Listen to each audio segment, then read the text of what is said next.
अस्सलाम वालेकुम। इय्याका नाबुदु व इय्याका नस्ताईन।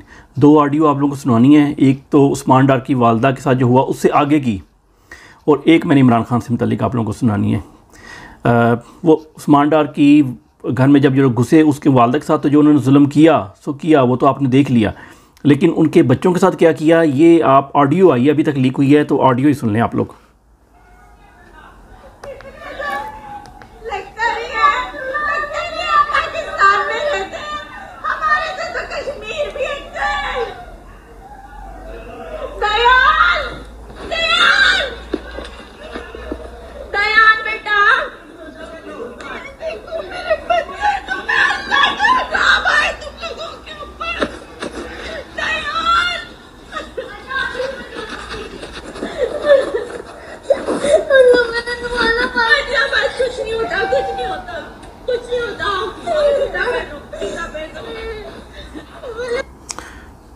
बच्चों पे जुल्म, बच्चों को मार रहे हैं, और कौन मार रहा है? ये डीपीओ शीपीओ, ये जो तस्वीर साथ चला दूंगा मैं इसके।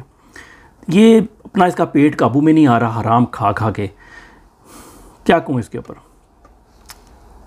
ये हकीकत है हमारी, हम पाकिस्तानियों की, कि पूरी दुनिया क्यों हम पे थू थू लानत भेजती थी। वो इस वजह से भेजती थी कि हमारी असलियत ये थी, कि हमारी हुकूमत की असलियत ये थी। अवाम तो चलो जैसे भी होती है, असल तो हुकूमत ने रिप्रेजेंट करना होता है पूरी दुनिया में।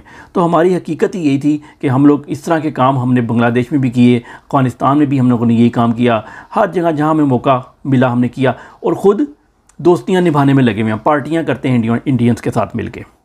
इसमें उस्मान डार ने अभी प्रेस कॉन्फ्रेंस की है थोड़ी देर पहले, उसमें उसने कहा कि मैं अपनी वालदा के साथ हूँ और मैं ख्वाजा आसिफ जो है जिसने ये करवाया उसको चैलेंज करता हूँ और मैं वालदा के साथ खड़ा हूँ। उनकी वालदा इलेक्शन में खड़ी हो रही हैं। यहाँ पर आप देखें कि ये ख्वाजा आसिफ और ये इनकी फैमिली जो है ना, ये आपस में रिश्तेदार भी हैं, ठीक है, ये आप लोगों को पता होना चाहिए।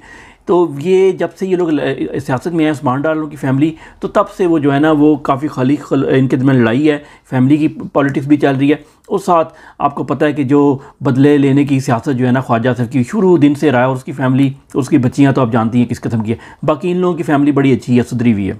सनम बलोच ने भी फ़ैसला किया है वो हल्का नंबर 150 से जो है ना वो इलेक्शन लड़ेगी, और मरीम नवाज़ के मुकाबले में लड़ेंगी। उनके वालिद साहब ने यह बात कन्फर्म कर दी है, और बड़ा अच्छा डिसीजन है। मरीम नवाज़ ने बड़ी अपनी दुश्मनी निकाली, और इंशाल्लाह इसको जो है ना उधर की आवाम जो है ना वो उन पे अब जिम्मेदारी बनती है कि वो जो है मरीम नवाज़ का जो जुल्म है, जो वो अपने आप को खुदा समझती है, उसको जो है ना उसकी खुदाई को, बल्कि फ़िरौन को, इस फ़िरौन नुमा औरत को नील के पानियों में लाहौर के जो है ना रावी में गर्क कर दे।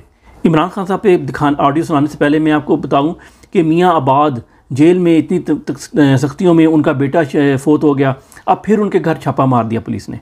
ये हालात हैं। जो ये वक्त करीब आ रहा है ना, आप जो बैक स्टेप पे हुए ना, पीटीआई बैक स्टेप पे दोबारा होती है।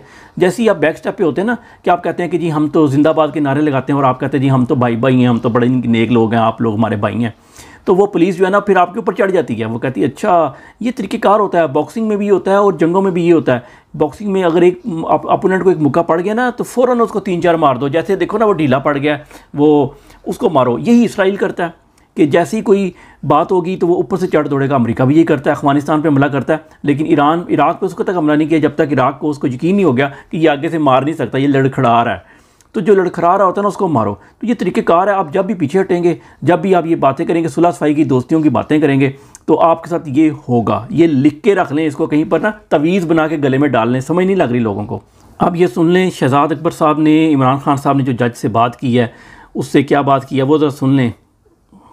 तो अब जज साहब को कहा जी खान साहब ने बात ये शुरू की, देखिए जज साहब मैं जानता हूँ आपने मुझे फांसी देनी है, क्योंकि ये आपको हुक्म हो चुका है, और मैं चूंकि एक सियासतदान हूँ और इन जैसे लोगों से जिन्होंने आपको हुक्म दिया है डील करता रहा हूँ। यकीन जानिए मैं समझता हूँ आपकी मजबूरी, क्योंकि इन लोगों का जो हुक्म है वो तो बड़े बड़े लीडर जो है वो इनकार नहीं कर सकते। आप तो बेचारे फिर ग्रेड 18-19 के जज हैं।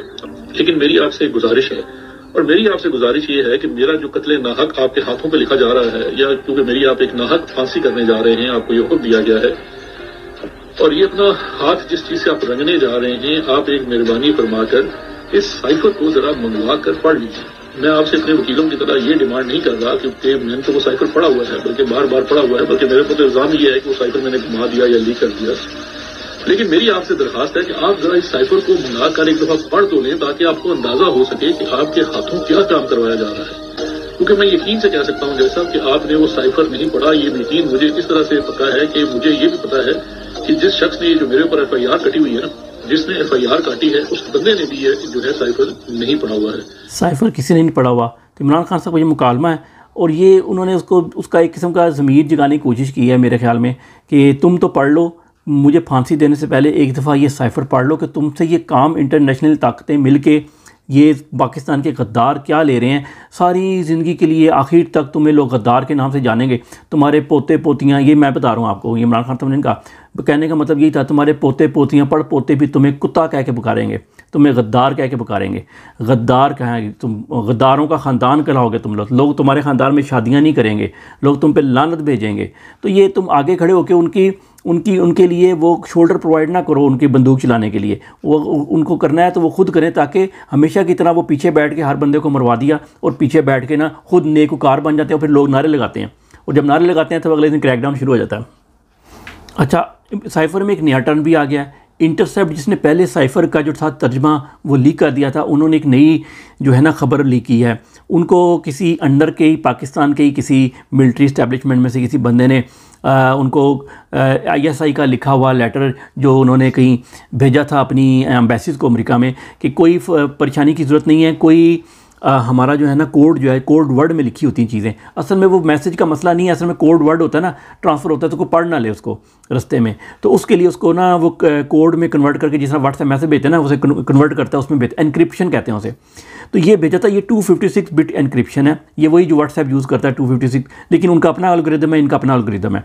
तो ये 256 का मतलब है कि उसको सॉल्व करने के लिए बिलियंस ऑफ जो है ना वो पॉसिबिलिटीज़ हैं, जिसको वो कम्बिनेशन है, जिनको करने के लिए आपको सुपर कंप्यूटर चाहिए।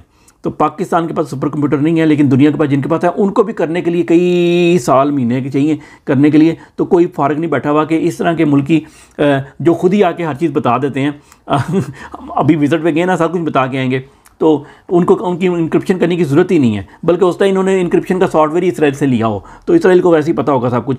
तो उन्होंने साइफर को एक दफ़ा फिर वाड़ के रख दिया कि साइफर का कोई केस बनता ही नहीं है, कोई चीज़ लीक ही नहीं हुई, किसी को कुछ चीज़ पता ही नहीं लगी। अगर पाकिस्तान में कोई रजीम चेंज ऑपरेशन करने के लिए गद्दार मौजूद थे, उनको एक्सपोज करना ये तो खुशी की बात है। इस पर इमरान खान को निशाने हैदर देना चाहिए। मैं ज़ाती तौर पे समझता हूँ कि हम पाकिस्तानी जो है ना वो इमरान खान साहब को बचाना चाहते ही नहीं है, क्योंकि बचाना चाहते तो फिर इमरान खान साहब को क्या बचाना। इमरान खान साहब को तो एक इस्तारा है, आपने कौम को बचाना है, अपने आप को, अपनी औलादों को, अपने मुस्तकबिल को बचाना है। People don't care. हम लोग रहते हैं वो देखी जाएगी, जो देखी जाए कौम होती है ना, कि गाड़ी भी मोड़ लेते एक लाइन दूसरी लाइन के, कोई नहीं आ रहा होगा यार, कुछ नहीं होता। तो यानी जो कौम इस तरह से चल रही हो, वो उस कौम से आप क्या तवक्को रखते हैं। लेकिन यह है कि बाहर के मुल्क जितने लोग रहते हैं, आपने बड़ी अच्छी काविशें की हैं, जलसा भी कर लिया, सब कुछ कर लिया, एक काम और कर लें, पूरी दुनिया में अमेरिकन एम्बेसी जिसने ये इमरान खान की गवर्नमेंट तारी है उसके सामने भी खड़े हो जाएं जाके, और कोई थोड़ी सी पैंटें ना, जिपें शिपें पैंटें टाइट करके ना उधर भी खड़े हो जाएं थोड़ी देर के लिए। आप लोगों को सारी जगह घूम लिया, इधर भी करो। अमेरिका में चलो ठीक है, लोग वाशिंगटन में चले जाते हैं, उसके सामने एहतजाज करते हैं और मुकदमा भी करने जा रहे हैं, ये चलो एक उनकी अच्छी बात है। लेकिन बाकी लंदन, फ्रांस, पेरिस, जो कनाडा, ये ऑस्ट्रेलिया, वहाँ पर लोग इनकी एम्बेसी का दिन मुकर्रर करें, उनके सामने मुजाहरा करें, और ये जितनी भी मुल्कों में और भी मुल्कों से रब्ता करें, जिन मुल्कों में रजीम चेंज किया, सबको मिलाओ, सारे खड़े हों आके कि ये जो है ना मुल्कों में, अफ्रीका के मुल्कों में, एशिया में ये रजीम चेंज करते हैं, आज नहीं पहले से कर रहे हैं। सबको इकट्ठा करो और एक मल्टी कल्चरल जो है ना, सब दुनिया के लोग जो है ना, मुख्तलिफ मुल्कों के अंग्रेज़ों को भी बताओ और इनको लेके जाओ, इसके ऊपर प्लान बनाओ। ये ना फांसी देने का तो उनका प्लान है, इमरान खान साहब कह रहे हैं और आप लोग चुप करके सुन लेते हैं। खौफज़दा है जी, हम खौफज़दा हैं। खौफ का मतलब होता है कि आप काफिर हैं। खौफ का मतलब क्या होता है? काफिर। अब ये हरामज़दियाँ खाली पाकिस्तान में नहीं हो रही, ये इंडिया में भी हो रही हैं। और मिस्र का आपने इलेक्शन देख लिया, कल 90% जो है ना सीसी लेके जीत गया, इलेक्शन हुए। उस पर मैं एक अलहदा वीडियो करूँगा, मैं कुछ इन्फॉर्मेशन लूँगा कि उधर उसने कैसे रिग किया। जो उधर रिग किया और उधर जो है ना मुर्सी को जब उतारा था इन्होंने, उसकी 60% से ज़्यादा पॉपुलैरिटी थी से, तो उसको उतारा और अब इसकी 90% ज़्यादा पॉपुलैरिटी होगी और पिछली साल से भी ज़्यादा हो गई है साल, ठीक है। और कोई बंदा उधर खुश नहीं, इतनी गुर्बत है कि 2-2 3-3 जॉब करते हैं और उसके बाद गुजारा करते हैं, वो भी खाना पीना सिर्फ, और दाल खाते हैं, गोश्त नहीं वहाँ कोई खाता, 100 में से एक बंदा खाता है। तो आप लोग इसी लाइन पे लग गए, 40% महंगाई और चुप करके घर में बैठे हैं। कोई बिल नहीं फाड़ रहा, कोई कुछ नहीं कर रहा। सिर्फ कश्मीर के लोग उठे थे, आप लोग पंजाबी सोए रहे हो। मैं कहा हमें मरने के लिए पैदा हुए, गुलाम ही होता है वैसे। गुलामों का भी ना आपने एक अलहदा ही लेवल दुनिया को बताया। अफ्रीका के गुलाम पढ़ के लेके जाते थे ना, वो रूट्स एक मूवी है, वो कौन था कीनते होता था, वो भाग जाता था, मार पीटती थी, फिर भागता था, कहता नहीं मैं गुलाम नहीं रहूँगा। और तुम लोग तो उसे भी गए गुजरे हो। भारत ने क्या किया, मोदी सरकार ने सोशल मीडिया प्लेटफॉर्म बंद करने के लिए उन्होंने एक नया बिल मंजूर कर लिया, तैयारी की है भी करने वाले मंजूर। उसके तहत किसी भी media platform social media network को वो बंद कर सकेंगे और उसके बाद जो है ना वो ये सारा कुछ करेंगे। अच्छा, अब माजी क्या है इंडिया का कि 2023 में मोदी मुखालिफ डॉक्यूमेंट्री नशर करने पे उन्होंने बीबीसी के दफ्तर को बंद कर दिया, तो उस पर छापे मारे थे। ठीक है, इसके अलावा राहुल गांधी की पार्लियामेंट की रुकनत भी कि उसने जो था ना ये मोदी के ख़िलाफ़ जो था वो तकरीर की थी, तो उसने जो है ना उसकी रुकनत ही कैंसिल कर दी थी। ये सब कुछ किया हुआ है। जबकि एक और ख़बर, 2020 में एमनेस्टी इंटरनेशनल ने हुकूमती जाबराना हथकंडों से तंग आकर भारत में अपना दफ्तर ही बंद कर दिया। एमनेस्टी इंटरनेशनल ने दफ्तर बंद कर दिया। पाकिस्तान में तो उन्होंने खोलना भी मुनासिब नहीं समझा। वही पाकिस्तानी को एमनेस्टी के आगे बैठते हैं कोई 2-4, वो भी कोई साल पिछले 2 साल में एक दफ़ा उन्होंने प्रेस कॉन्फ्रेंस की है और छोटी मोटी बस हल्की फुल्की मौसीकी, बाकी फ़ंड खाने में वो बहुत तेज़ हैं। एवल तो पाकिस्तानी टीमें जो है ना वो मिस्र पहुंच जाएंगी होंगी या पहुंच जाएंगी। आजकल में इलेक्शन कमीशनर ने भेज देनी है कि यार पूछो उनसे, अगर तो उन्होंने इलेक्ट्रॉनिक वोटिंग मशीन से करवाया हुआ तो वो उनसे सॉफ्टवेयर ले लेंगे कि यार हमें तो, हम भी पाकिस्तान में ना इलेक्ट्रॉनिक वोटिंग मशीन तुम्हारी वाली राइज करते हैं। एनीवे ये तो होगा। लेकिन पाकिस्तान बार कौंसिल ने मौजूदा चीफ इलेक्शन कमिश्नर सिकंदर राजा पर अदम एतमाद कर दिया, एतराज़ उठा दिया कि ये बाइस बंदा है। अच्छा, इसके बारे में एक इन्फॉर्मेशन मिली है, वो ये है कि इलेक्शन कमीशन ने ये जो है सिकंदर राजा वगैरह मुंशी अपने आबाई हल्के झेलम में, ये झेलम का है, और 13,82,000 आबादी पर कौमी असम्बली के 2 हल्के बना दिए, नेशनल असम्बली के 2 हल्के। उधर झेलम की एक सीट होती थी सिटी की और एक होती थी उधर की गांव की, तो वो जो है उन्होंने सिटी की ना 2 सीटें कर दी हैं, डिवाइड कर दिए शहर को। अच्छा, अब देखो 13,82,000 आबादी थी, वोटर थे उधर। तो इलामी के मुताबिक 13 लाख आबादी के शहर हाफजाबाद में कौमी असम्बली की एक नशिस्त है। ठीक है, दूसरी जगह 13 लाख की आबादी है, वहाँ एक नशिस्त है, यहाँ 13,82,000, सिर्फ 82,000 ज़्यादा है, तो उधर जो है ना उन्होंने कहा 2 इस बेस पे। इसके अलावा रावलपिंडी में भी नशिस्तों में अदम तवाज़ुन देखने में आया है। गुजरांवाला में भी आबादी के नदासों से बरखिलाफ़ कौमी असम्बली की अजाफी नशिस्तें शामिल की गई हैं, और ये गुजरांवाला भी नून लीग का गढ़ रहा है। तो इस तरीके से इन्होंने मैनेज करने की हर जगह पर कोशिश की है।